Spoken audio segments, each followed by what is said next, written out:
Лекар се обръща към пациента си. Каква е тая отрова, която мъчи организма ти? Тихо, докторе, ти го, че тя е в другата стая.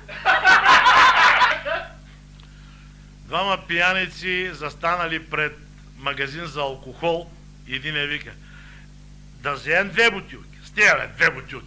Една бутилка ще вземем, защото вчера взимаваме 2, едната остана. Добре, една ще вземем. Добър ден.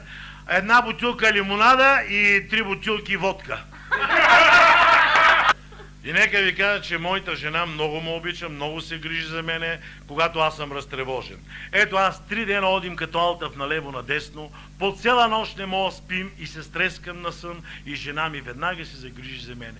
Слушай, бе, ти защо нощно време не можеш да спиш? За някоя друга жена ли си мислиш?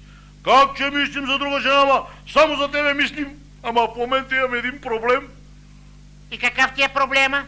Епа на Киро комшията имам да давам 2 милиона лева, утре трябва да му ги дадем, няма откъде ги намерим.